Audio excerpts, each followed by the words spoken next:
Pada masa lalu nenek moyang orang Alor menyebut pulau mereka dengan nama Malua. Nama tersebut digunakan dalam cerita-cerita lisan atau sejarah lisan Pulau Alor.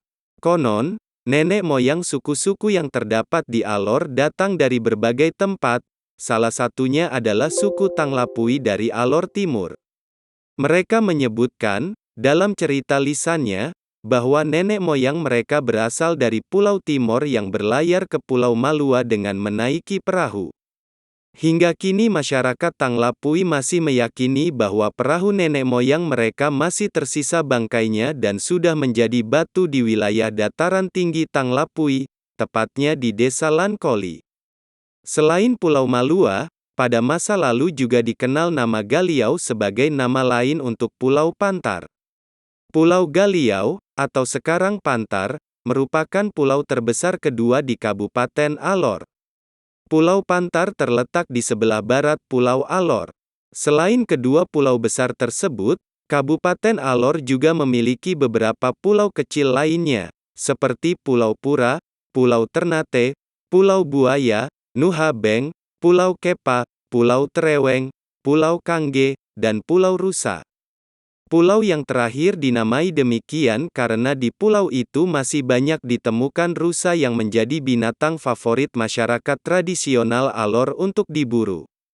Hampir semua pulau yang disebutkan sebelumnya memiliki titik-titik spot untuk menyelam. Tempat-tempat tersebut memiliki keindahan pemandangan, baik berupa terumbu karang, pantai, pasir putih maupun aneka ikan yang berwarna-warni dan dapat dilihat dengan mudah dari permukaan karena kejernihan air lautnya. Di dermaga Pantai Munaseli, Pantar misalnya, kita masih dapat dengan jelas menyaksikan bintang laut yang bersembunyi di tengah rumpun-rumput laut. Demikian pula di dermaga Alor kecil, ikan-ikan kecil berenang di pinggir dermaga dan dapat disaksikan dengan mata telanjang.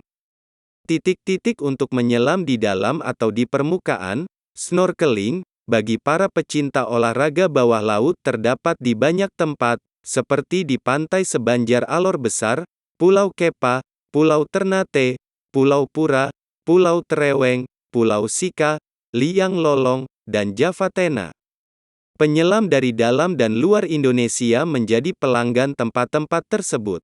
Berbagai cerita mengenai keindahan bawah laut Pulau Alor sudah menjadi buah bibir bagi para penyelam mancanegara. Tidak hanya keindahannya yang membuatnya terkenal, tetapi juga kisah-kisah mistis mengenai bawah laut Alor juga ikut mewarnai pengalaman para penyelam di Pulau Alor. Salah satu contoh adalah kejadian mistis yang dialami para penyelam di sana, seperti kisah penyelam dari Australia di Pulau Kepa. Penyelam dorang bercerita kepada kita. Di bawah laut sana dorang bertemu satu taman yang sangat indah. Di bawah laut Pulau Kepa ada satu taman yang dikelilingi pagar. Di balik itu pagar ada anak tangga yang sepertinya bisa dinaiki. Tetapi tiap kali itu penyelam mau masuk ke dalam taman, pagarnya selalu bergerak dan menjauh dari itu penyelam. Dorang lihat ada banyak ikan bagus berupa warna berenang di dalam itu taman. Ikan-ikan yang belum pernah dorang jumpa di tempat lain.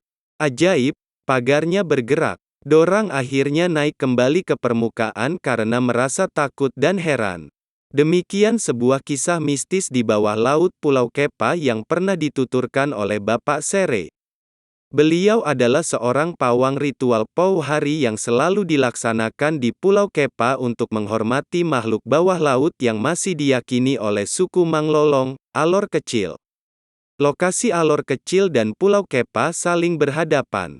Jika kita menyeberang dari Alor Kecil ke Pulau Kepa, perjalanan dapat ditempuh dalam waktu 10 menit dengan perahu motor dari dermaga Alor Kecil. Tidak hanya menjadi tujuan favorit bagi penyelam, Pulau Alor Pantar juga menjadi tujuan favorit bagi pemancing profesional. Salah satu program memancing di sebuah televisi swasta Indonesia berkali-kali menjadikan Laut Alor sebagai lokasi program memancing mereka. Pada saat ini hanya sedikit orang yang mengenal nama Malua. Nama Pulau Alor lebih populer di tengah masyarakat luas saat ini. Perubahan nama Malua menjadi Alor sangat erat kaitannya dengan perubahan nama Galiau menjadi Pulau Pantar. Pulau itu merupakan pulau terbesar kedua di Kabupaten Alor dan dapat ditempuh dari dermaga Teluk Mutiara, Kota Kalabahi dengan perahu motor selama lebih kurang 2 hingga 4 jam, bergantung mau turun di dermaga Kecamatan Pantar atau bukan. Jika turun di dermaga Bakalang, Pantar Timur, perjalanan memerlukan waktu hingga 4 jam dengan perahu motor. Akan tetapi, jika turun di dermaga Liang Lolong di Desa Munaseli, dapat ditempuh hanya dalam waktu 2 jam saja dari dermaga Alor kecil. Penamaan Pulau Malua juga berkaitan erat dengan cerita lisan tentang asal-usul daratan Alor. Konon, dalam cerita lisannya, daratan Pulau Alor terbentuk setelah air surut. Pada masa lalu Malua masih berupa lautan. Daratan masih belum terlihat sama sekali. Setelah menjelma menjadi daratan, Malua akhirnya lebih dikenal dengan nama Pulau Alor, seperti sekarang ini.